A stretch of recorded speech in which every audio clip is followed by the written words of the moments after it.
My name's David Bowers. I'm the tinplate and plastic cataloguer here at Vectis Auctions up on Teesside in the United Kingdom. I'd like to introduce you to our specialist tractor sale, which is coming up on the 12th of April next, 2022. It's a single vendor collection. There'll be around 700 lots in total.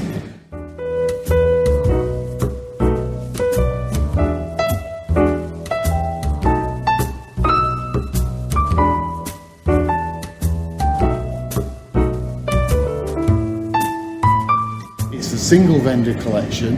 The vendor has collected these all his life, and believe me, you've never seen as many model tractors in your life. If you're into tractors, make a date with vectis.co.uk in time for the 12th of April sale. I'm going to quickly go through and give you a flavour of some of the tractor models that I've catalogued, and then we'll have a look at a few in more detail. Okay, so we'll setting off. The tinplate and plastic models are usually a lot bigger than the diecast models. These are mostly battery operated, made in Japan and Eastern Europe, many of them in the 60s. There's a few German tinplate ones here, very good quality. Japanese, there's even a few over there, the hydraulic bulldozer there. American issue produced in the USA. Carrying on with more Japanese models, we've even got some of the larger pressed steel Tonka toys. This is a particularly rare one. This was sold for the Canada market in around the 70s, 80s period. This one is a bit of a novelty item. We've had him before. He's called Marvellous Mike, and he's actually driven by a robot. It's not an actual vehicle, but a lot of people seem to like it. Made in America, very nice, nicely made from pressed steel. We've got the articulated dumper truck there, and then we've got a road grader, and I'll show you more about the road graders over here. We've got here several road graders.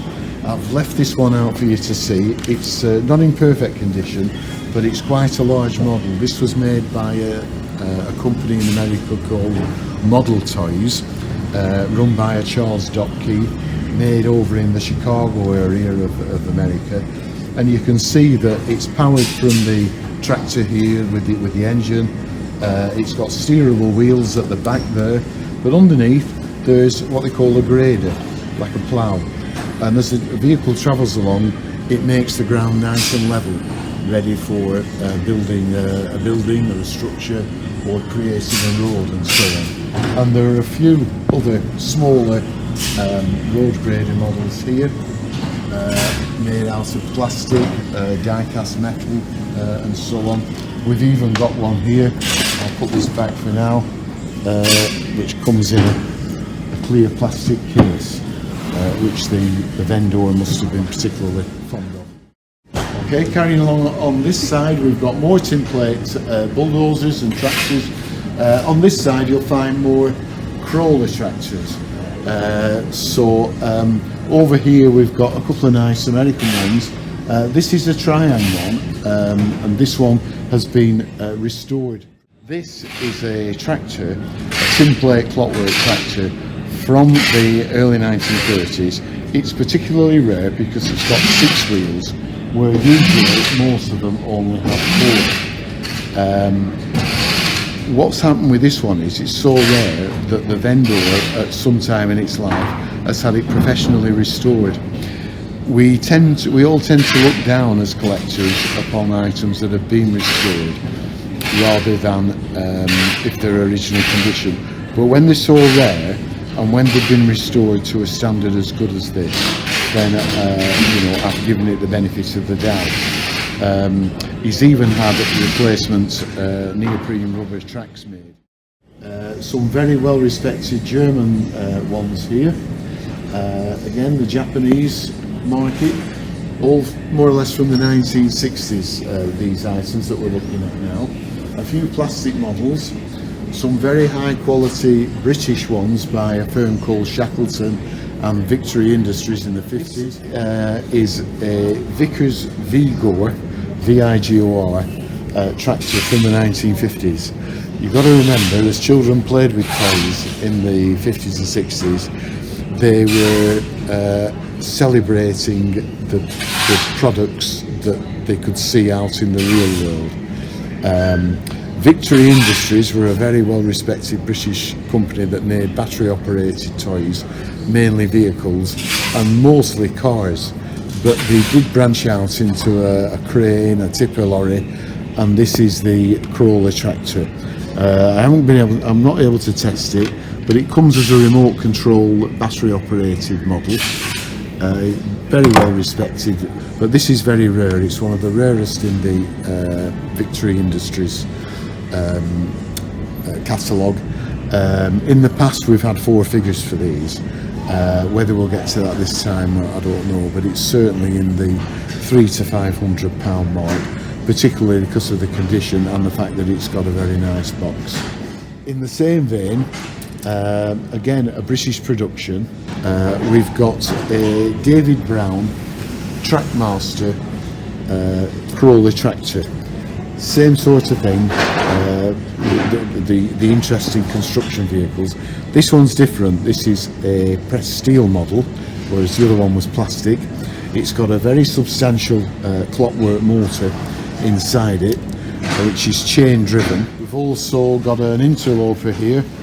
This guy is the Lunar Explorer, but because he's a track vehicle and he's in the collection, I've included it. Moving on here, we've got 2 German and 1 British live steam tractors by the well-respected Willesco company and Mamod, the British company. These operate from live steam, from boiling water, which operates a piston in a cylinder and then turns the wheel like so and propels it. Few plastic models, more Tonka here. A lot of interest in this one already. This is made for the American market in the 70s and 80s. Very rare, especially in that condition. It's as if it's come from a shop. Coming more into farm tractors now. And these are tractors which just have usually 4 wheels, some tow a trailer, and the everyday tractor that you see up in and about your farm when you're driving through the countryside. Here's an Eastern European pair which have 2 trailers, and because they're in different colours I've lotted them separately to see what they do. Here we've arrived at the Metoy section. Metoy is a very well respected British manufacturer of tinplate toys. Tractors were a speciality, very popular, and there's quite a range of them here. We've also got a very well respected manufacturer called Lipkin, Raphael Lipkin, and his models were more like professional models rather than toys, but they all sell very well. Bit of everything here. We've got a multicoloured nursery toy there, but still quite a nice model. A couple of novelty items, battery operated, called Tricky Tommy, made in America. Then over here we've got some Hong Kong plastic models. These were looked down upon in the 60s when our parents weren't happy with us having cheap plastic toys in Hong Kong. They wanted us to have British made diecast toys. So as a result, Hong Kong plastic vehicles in good condition are relatively rare these days, so they do sell well. And this one, because it's a tractor orientated sale, there's tractors in there, and they were offered in like a presentation case, but they were much cheaper than the equivalent diecast or tinplate models that were made in Britain. A couple of German ones by the Arnold company and a guy called Philip Niedermeyer from the 1950s. This one is a model of a case tractor over in America. I can't find a manufacturer's name on there, it just mentions the company, so I'm pretty sure the Case Tractor Company over in America issued that as a promotional for their company. Another promotional one is a New Holland combine harvester there. Again, it's plastic, no mention of the manufacturer, and I believe that may be a promotional for the New Holland company as well. We have a large Kragstan, a Japanese tractor, very nice tinplate model with all the bucket and trenching equipment at the back. So the Spanish firm of Klim has had a go at making an even bigger one here, so we've an even bigger one there. Not sure how well they work because that one's 1960s, that's a bit newer, but they do display very well. A mixture of German, Japanese, Chinese, and that's an interesting one from the 1980s. That's an Indian manufacturer, made quite cheaply, but nevertheless I'm sure it gave a lot of pleasure to the children that were given it as a present. And moving down here, I'm just in the process of finishing off on this side now. We've got some interesting tractors here. This one in particular by a company called Hess in Germany in the early 1930s, and those are quite sought after. You've got a larger scale tractor and trailer here. You've got just a tractor on its own, and then over there you've got the same tractor but painted in military colours and towing a cannon. So I hope that's given you a flavour of the forthcoming 12th of April sale for 2022 here at Vectis.co.uk. Do check the sale out when it comes online in early April, before the date of the sale on the 12th. And if you're into tractors, this is the place to come. Okay, thanks very much, and bye for now.